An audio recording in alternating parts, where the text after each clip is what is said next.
nosso espírito esportivo, social e cultural.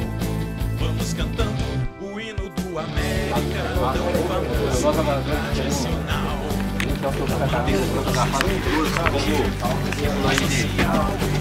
Realmente está dando o seu aí nessa empreitada, pode contar com a gente. É uma homenagem pequena, mas de coração. Obrigado. Quero que você saiba, isso para mim tem muita representatividade, muita mesmo. Nesse momento, o que eu quero é isso aí, é o compromisso desse grupo para que a gente possa dar essa virada. Valeu. Está presente. Obrigado. Beleza? América és o maior, teu futebol é sensacional. Cantamos para o A homenagem é singela, como eu disse. É um campo criado por ele, essa renovação que se faz aqui no Centro de Treinamento Lana Drummond, com o Zé Flávio aqui presente, mas que outras obras estão por vir. Por quê? Porque além da visão, o alemão é um visionário, é um sonhador, é um realizador, é um empreendedor.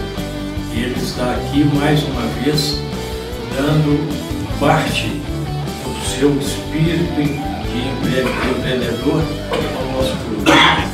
Nós só temos que agradecer. Em nome de Zé Flávio, Chico, Dr. Bernardo, compõe o Conselho de Administração, e em nome da torcida americana, da família americana, que se junta à família Saúde. O Conselho de Administração é denominado Marcos Vinícius Salum, o campo principal do Centro de Treinamento do América Futebol Clube, em justa homenagem ao grande esportista, empresário e cidadão, exemplo de amor, competência e dedicação integral ao clube do seu coração. Belo Horizonte, 4 de maio de 2020.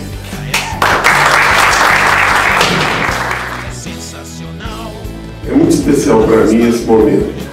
A homenagem é importante. O mais importante que a homenagem é a simbologia dela, né? O que ela representa. Aqui estou vendo, primeiro, um ídolo do América da minha infância, que é o Jair. Estava comentando com ele tudo que eu vi o Jair estrear no América, o primeiro jogo, quando nós ganhamos 5-2 do Atlético, ele fez 3 gols. Eu tinha 8 anos de idade e o papai levava os 5 filhos, eram 4 já, o Jorge já tinha morrido, para ir em todos os jogos do América, inclusive do Juvenil, todos os jogos na Alameda, domingo de manhã, nós íamos ver com bandeira e tudo. Quem é americano antigo sabe como é que era o domingo de manhã na Alameda, né? Você era lotado. Muito mais que tem de torcedor nos nossos jogos. Era impressionante o que tinha domingo de manhã na Alameda. E nós vamos resgatar. é demais, a tua classe aristocrata é que fulmina os teus rivais. América és o maior, teu futebol é sensacional. Cantamos para o mundo inteiro, tu és a glória do esporte nacional.